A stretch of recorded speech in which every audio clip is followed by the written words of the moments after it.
Okay, here's the thing. You know how I hate Phil Dunphy more than any other, like, TV father ever because he's a terrible father and husband? Well, I do. I hate Phil Dunphy more than, like, almost any other TV character ever because he's a terrible father and husband. When I say any TV character, ever, I probably only mean in Modern Family because, like, if I had to choose between Jim Belushi, and according to Jim, and Phil Dunphy, I might choose Phil Dunphy, but it's a very close race. I am going to say it's, like, a very close race, but here's the thing.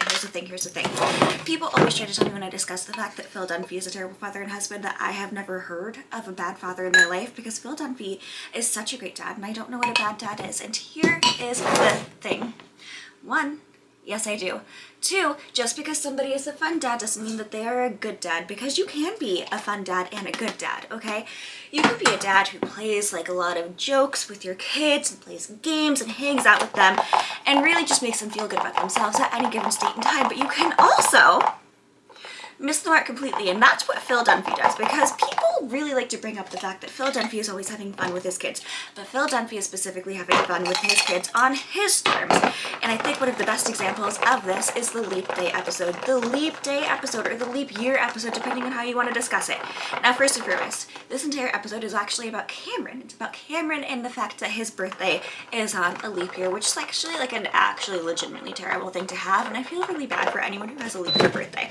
My mom has a February 28th birthday, and I feel like she hit the jackpot that she wasn't born in a leap year, because if she had been, like, I don't know, maybe luck would have had different ideas and different plans. But here is the thing.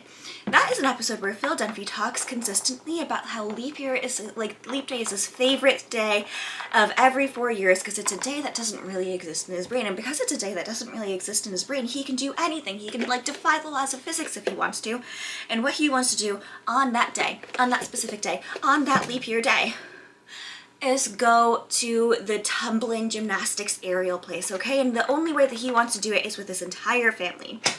And then his wife and his 2 daughters get their periods. And when his wife and his 2 daughters get their periods, you know what they do? They try really hard to not make it about them, but they are having, like, pretty not awesome periods, okay?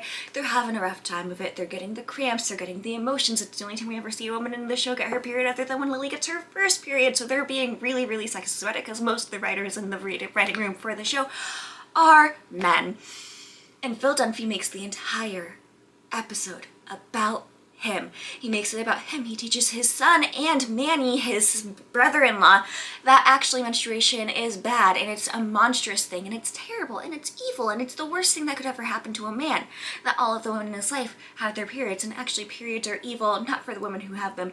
And specifically, I would like to make it really clear right here, right now, that not just women have their periods. Anyone with a uterus can have their period. I'm just saying in this specific example, Phil Dunphy is using women in this example, so I am using women in this example. But that being said, Phil Dunphy makes it very clear very early on to his son and to his brother-in-law, who is also 11 and the same age as his son, that menstruation is a terrible thing for the men who have to, like, put up with it. And so he spends the entire rest of the episode trying to con the women in his life into no longer wanting to go trapezing. That's the word, trapezing. Into no longer wanting to go to the trapeze park that he's made the appointments for. And he's really honestly kind of mad at them for the fact that he's, like, even being put in this situation. Because, like, honestly, how could they not deal with the fact that they are having their periods?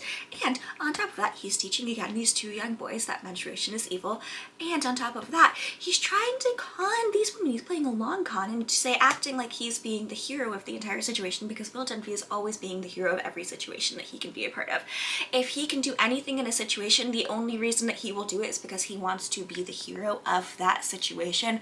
More on that later.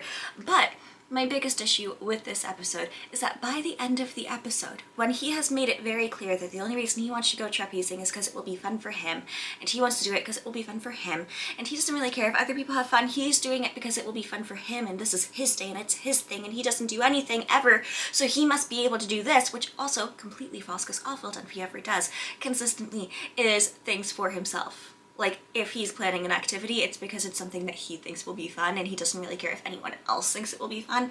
Again, the hero motivation of this entire thing. So when he's being the fun dad and the fun parent and the fun husband, actually what he's doing is, like, skirting around responsibility and making everything about himself. He's not trying to have fun with his kids so that he can, like, you know, bond with them and grow with them and be better people, because he's not trying to have their style of fun. He's only trying to have his own style of fun, which we really see best in the episode where Luke Dunphy finally starts to be really, really good at everything that Phil loves, and Phil just gets mad and jealous and angry and petty at his son for being better than him at things that he loves, that he wanted his son to do, but he never wanted him to be better. And we actually learn about this in the first episode, where Phil literally says, and if Luke ever beats me one day, I'll shake his hand and I'll say, I'm proud of you, son, and then I'll say best 2 out of 3, and he probably won't beat me again. Because Phil Dunphy only wants to win, and he only wants to be the hero.